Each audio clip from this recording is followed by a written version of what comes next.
And good morning, YouTube. It is 7 o'clock straight up.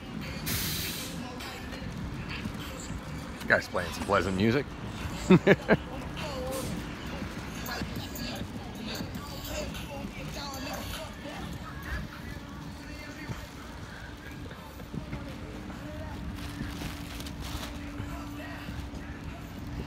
Always just giggle like a teenager whenever somebody's playing completely inappropriate, explicit music loudly in public. Oh, I don't know why. It just amuses the shit out of me still. Anyway, where the hell was I? 7 a.m. Monday morning, August 1st, 2022. Look.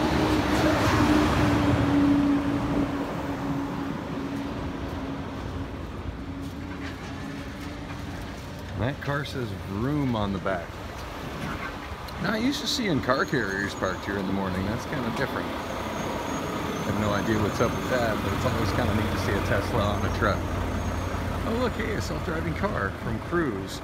I do believe they're doing delivery now for the local Walmart. So I'm loving the fact that Arizona is probably the #1 spot for self-driving cars. If not in the United States, probably, you know, just in the United States, but probably in the entire world. Yeah, several fleets of self-driving cars out here. And you know, usually I'm seeing the Waymo vehicles, which are owned and operated by Google. Seeing them a lot lately, but yeah, I still see Cruise from time to time. There's another one I don't see nearly as much, but I don't think they're really operating in this part of town. But I'm pretty sure they're still operating in Scottsdale, South Scottsdale. But there's another self-driving outfit called Neuro, and I believe they're doing delivery for fries in the South Scottsdale area. Unfortunately, no more self-driving cars from Uber since that incident where a woman got killed in Tempe.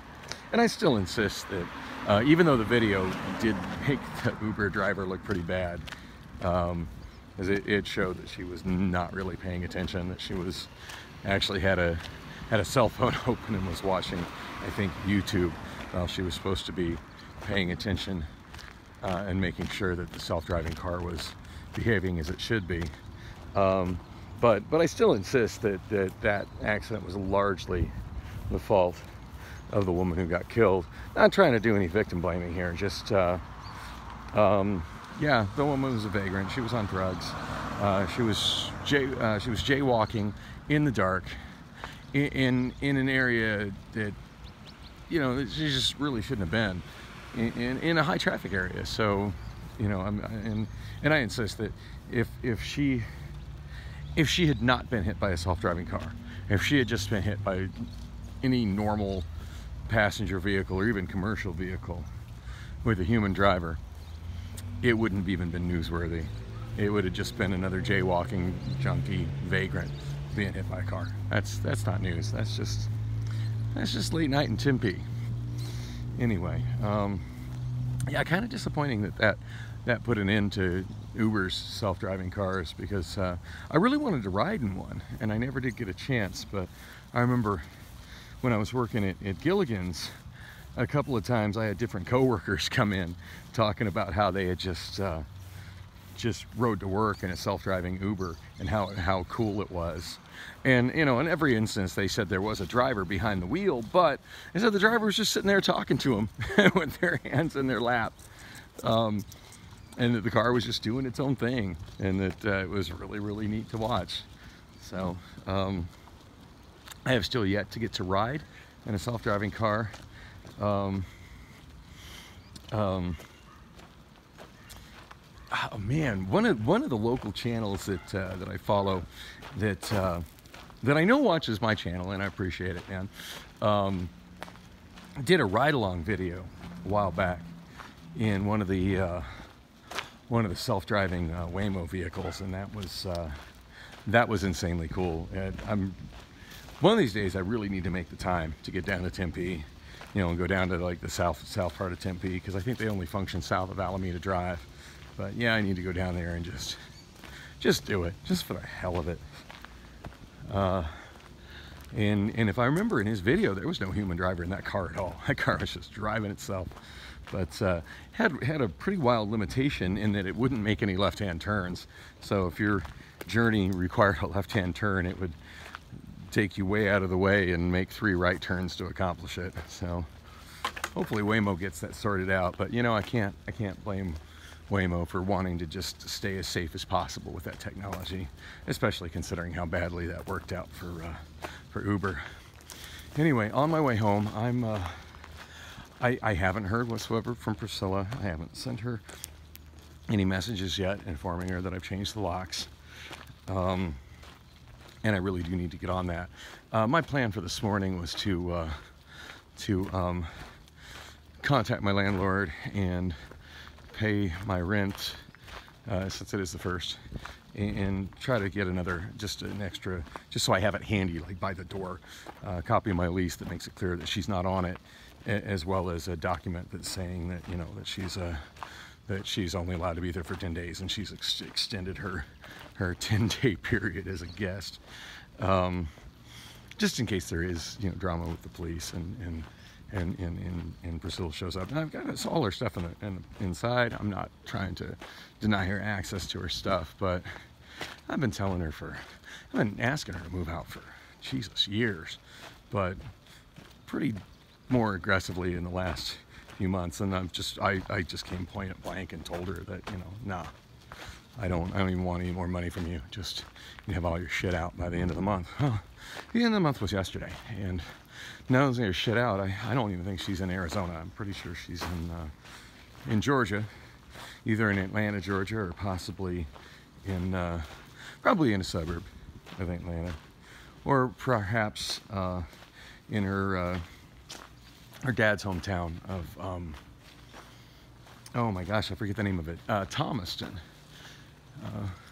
Anyway, it doesn't look like her vehicle's moved any. I should just wrap this up. I am supposed to be meeting one of my former co-workers from Castaways and Gilligan's about him perhaps staying with me for a short time period. And I hope I'm not jumping from one bad roommate situation into another bad roommate situation. But on the same time, like at this point, I'm just worried about Priscilla using a locksmith to let herself in. You know, because we have a friend that's a locksmith that might just do it for her without even, you know, having a second, you know, giving it a second thought. I need to message him as well and let him know what's up. And then also concerned about maybe her just calling, you know, just a random locksmith service and showing them her ID, which has my address on it, saying, oh yeah, this is my house, and them just not giving it any second thought, and letting her in, and then me, you know, and then them giving her a key. And then suddenly, like, all that money I spent on locks is just, you know, wasted. And, you know, right back where I started trying to figure out how the hell to get her out of my place. Yeah, seriously worried about that. And I have no idea when she's coming back. So yeah, to say I'm on edge right now would be kind of an understatement. But hopefully, I don't know, hopefully this ends well. At least for me. I mean, I feel bad because I know she has no backup plan. She's made that pretty clear. But you know, I just, that's not a me problem. That's a her problem, and she's had more than ample time to solve that problem. So yeah, I just at this point I just gotta look out for myself, and also look out for my kids, even though they're not here with me. I'm sure this is going to be a giant step in getting them here with me, at least the one that's still a child. But I'm sure that the one that's an adult, Allison's 20 now, I'm sure she'd be a lot more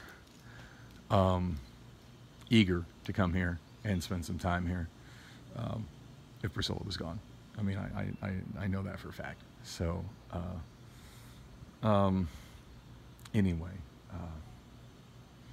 anyway, thanks for coming with me on the walk. Got some eggs from QT. Looking forward to that. Looking forward to be able to eat my breakfast in peace.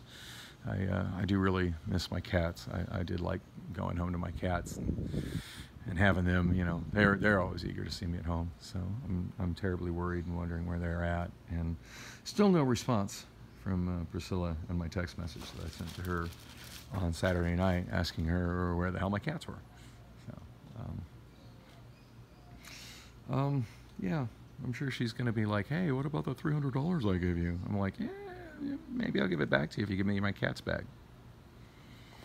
I don't know. I don't know how this is going to work out, but the bottom line is that this is my apartment, and there's just no reason for me to keep a toxic girlfriend in my life that doesn't perform any of the doesn't give me any of the benefits that a girlfriend should be giving a man. So yeah, it's time to move on.